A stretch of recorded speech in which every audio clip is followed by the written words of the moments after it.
अप्रैल माह 2026 कुंभ राशि के लोगों के लिए कैसा रहेगा। जय माता दी दोस्तों।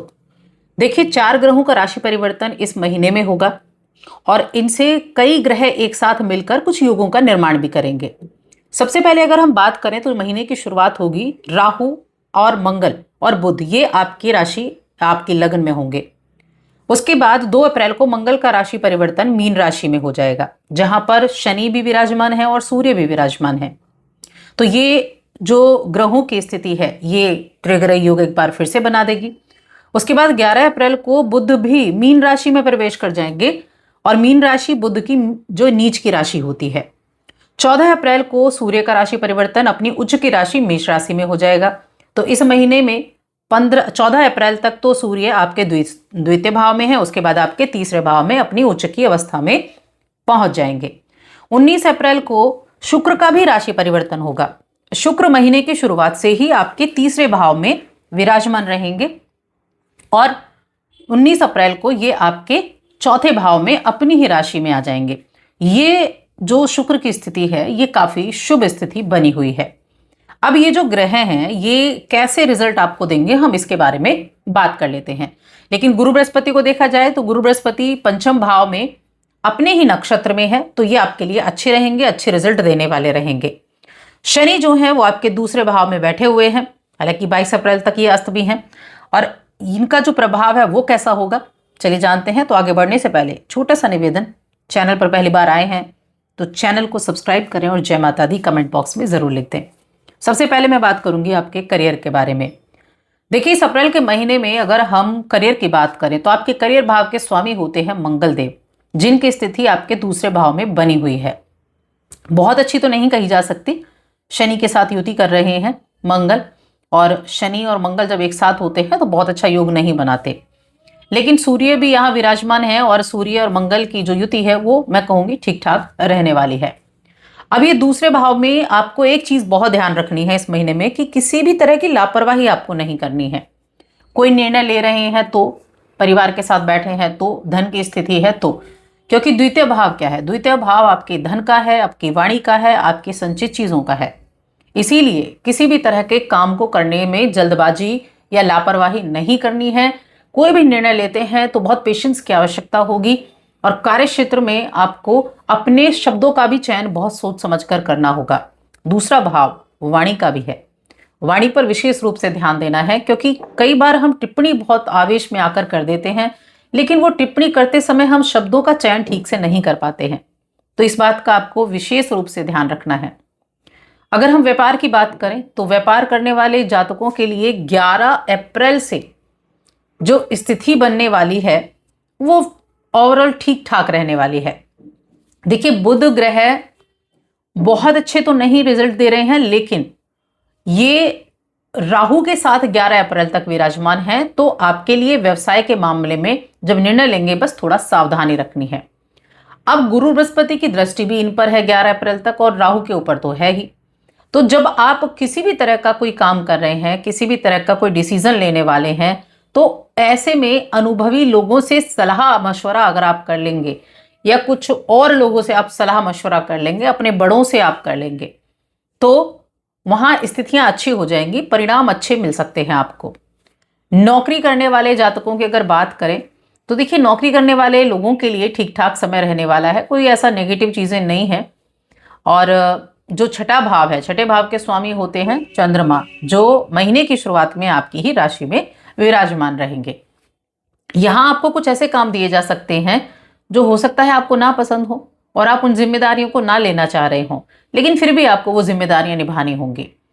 आप अपने ऑफिस में आपका जो कार्य क्षेत्र है वहां लोगों के साथ बातचीत आप ठीक से करें। मंगल की स्थिति आपके लिए इस महीने में एक चीज जरूर संकेत कर रही है कि किसी व्यक्ति से आपकी कहासुनी हो सकती है, आवेश में आकर कुछ गलत टिप्पणी आप कर सकते हैं। तो ये बहुत जरूरी है कि आपको अपनी वाणी का ध्यान, अपनी वाणी पर ध्यान जरूर रखना है। बिना वजह किसी भी तरह से आप कोई इशू ना खड़ा कर दें, तो ये चीज आपको ध्यान रखनी होगी। अगर हम फाइनेंशियली देखा जाए तो फाइनेंशियली आपकी स्थिति इस महीने कैसी है, तो देखिए, गुरु बृहस्पति पंचम भाव में बैठे हैं, अपने ही नक्षत्र में हैं, 11वें घर को देख भी रहे हैं और इन दृष्टियां भी इनकी अच्छी हैं। तो आप जो मेहनत कर रहे हैं उसके अनुरूप आपको अच्छा लाभ प्राप्त होगा और आमदनी के सोर्सेज में भी इजाफा होगा। यानी आमदनी के सोर्सेज को आप बढ़ा सकते हैं। किसी को पैसा दिया हुआ था तो वापस मिल सकता है। आमदनी के दृष्टिकोण से देखा जाए तो ये महीना अच्छा है। धन भाव के स्वामी और लाभ भाव के स्वामी ये दोनों गुरु बृहस्पति ही हैं, इसीलिए वो आपके लिए धन के मामले में मददगार रहेंगे, धन को संचय करने में भी मददगार रहेंगे। दूसरे भाव में जो शनि मंगल की युति है और जो सूर्य का प्रभाव है वो थोड़ा सा कमजोर है। तो ये महीना गुरु अच्छा कर रहे हैं आमदनी के दृष्टिकोण से, और बचत आप जितना कंट्रोल करेंगे उतना अच्छा रहेगा। बचत के दृष्टिकोण से भी ठीक ठाक है, क्योंकि गुरु सारी चीजों को संभाल रहे हैं, क्योंकि धन भी दे रहे हैं और लाभ भी करा रहे हैं, तो धन के कारक भी हैं। और ये तो जो सारा दारोमदार है ना वो गुरु बृहस्पति के ऊपर रहेगा पूरे महीने। बृहस्पति की इस महीने अनुकूल स्थिति आपके करियर और आपके बिजनेस और आपके साथ में आपका जो फाइनेंशियली ग्रोथ है उसके लिए बहुत अच्छी है। तो फाइनेंशियली मैं कहूंगी ये महीना आपके लिए अच्छा रहेगा, ऐसी कोई दिक्कत वाली बात नहीं होने वाली है। अब रिश्तों की बात करें तो प्रेम जीवन और वैवाहिक जीवन देखा जाए तो पंचम भाव के स्वामी बुध हैं, उनकी स्थिति बहुत अच्छी नहीं है। तो ऐसे में प्रेम जीवन के लिए मिला जुला समय है। 19 अप्रैल तक शुक्रदेव तीसरे में है, उसके बाद चौथे में आ जाएंगे। तब 19 अप्रैल के बाद प्रेम संबंधों में थोड़ा ठीक यहाँ समय रहेगा। लेकिन उन लोगों को ध्यान रखना है जो फ्लर्ट करने का नेचर रखते हैं, तो उन लोगों को ध्यान रखना है। उन लोगों को अपनी, या तो आपको अपनी आदतें बदलनी होंगी, वरना आपको किसी बड़ी प्रॉब्लम में भी आप फंसा हुआ देख सकते हैं। और वैवाहिक जीवन की अगर बात करें तो देखिए सगाई या विवाह से संबंधित बातें इस सिंगल जातकों के लिए आगे बढ़ सकती हैं। अच्छे परिणाम मिलेंगे 19 अप्रैल के बाद। और वैवाहिक जीवन यहाँ भी आपके लिए ठीक ठाक रहेगा। हालांकि सप्तम पर राहु और केतु का प्रभाव है लगातार, तो थोड़ी सी सावधानी, थोड़ा सा अपने आप को सहेजने की आवश्यकता है। तो वैसे भी मैं कहूँगी ठीक ठाक रहने वाला है दाम्पत्य जीवन में। देखिए सूर्य की स्थिति ना जब 14 तारीख से मजबूत हो जाएगी, तो यहाँ मैं कहूँगी चीज़ें काफ़ी बेहतर हो जाएंगे, बेहतर परिणाम मिलेंगे। तो इस महीने को हम 2 भागों में बांट सकते हैं कि जो पहले 14 दिन हैं वहाँ आपको थोड़ी सावधानी रखनी है, और उसके बाद स्थितियाँ काफ़ी बेहतर रहेंगी। और शासन प्रशासन से जुड़े कार्यों के लिए तो 14 अप्रैल के बाद में स्थितियाँ काफ़ी अच्छी, क्योंकि सूर्य उच्च के हो जाएंगे। बिजनेस के मामले में, कोई डील फाइनल करने के मामले में भी 14 तारीख के बाद बहुत अच्छी स्थितियाँ हैं। पारिवारिक जीवन की बात करते हैं तो पारिवारिक जीवन में मिला जुला परिणाम रहेगा, क्योंकि आपके द्वितीय भाव में सूर्य मंगल और शनि विराजमान है। तो यहाँ विवाद, शनि मंगल की युति विवाद कराने का काम करेगी, तो इसलिए थोड़ा ध्यान रखना है। ऐसे में जिनके घर में बड़े बुजुर्गों की नहीं सुनी जाएगी, वहाँ आपको थोड़ा सा हालात खराब होते दिखेंगे। छोटी बातें बड़ी बन सकती हैं, डिस्कशन करें आप तो अच्छा रहेगा। घर में लोगों के साथ अच्छा सामंजस्य आपको बनाकर चलना होगा। अब आपका स्वास्थ्य कैसा रहने वाला है, तो स्वास्थ्य के मामले में देखा जाए तो देखिए 22 अप्रैल तक शनि अस्त है और राहु केतु का प्रभाव भी आपकी राशि पर है। तो थोड़ा सा आपको ध्यान रखना है, खाने पीने की चीज़ों पर ध्यान रखना आवश्यक होगा। और दूसरे भाव में ये जो 3 ग्रह एक साथ बैठे हैं, देखिए दूसरा जो भाव है ना, ये मुख का भाव होता है। अगर आपने अपने खान पान पर संयमित नहीं रहे, अपना कंट्रोल नहीं किया, तब आपको दिक्कत हो सकती है। आपको पेट संबंधी दिक्कतें हो सकती हैं, मुख से संबंधित, पेट से संबंधित, गैस से संबंधित, ये चीज़ें आपके लिए ज़्यादा रहेंगी अगर आपने अपनी खाने पीने की चीज़ों को, अपने जो आहार है उसको मेंटेन नहीं किया, लापरवाही की। तो ध्यान रखें इस बात का। और 14 तारीख के बाद सूर्य जो हैं वो काफ़ी अच्छे हो जाएंगे, तो ठीक है, लेकिन फिर भी मैं कहूँगी लापरवाही अच्छी नहीं रहेगी। अब शिक्षा की बात करते हैं, एजुकेशन के मामले में कैसा ये समय रहेगा।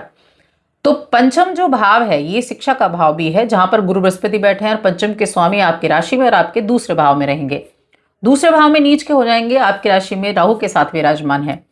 तो मिले जुले प्रभाव आपको देखने को मिलेंगे। कुछ थोड़ा सा आपको हार्डवर्क करने की आवश्यकता रहने वाली है।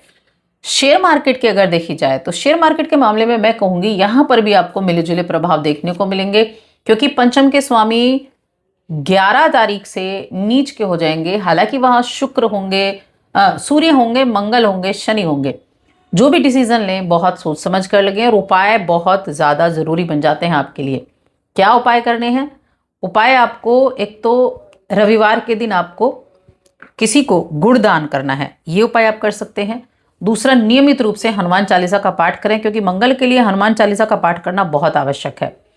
और ऐसी चीज़ों से दूरी बनाकर रखें, नॉनवेज से, अल्कोहल से, इन चीज़ों से दूरी बनाकर रखें। और खाने पीने की चीज़ों को बहुत सोच समझकर आपको ध्यान देना है, यानी कि अवॉइड करना है बाहरी खाने को, अपनी खान पान पर नियंत्रण रखना है। तो बस आज की इस वीडियो में इतना ही।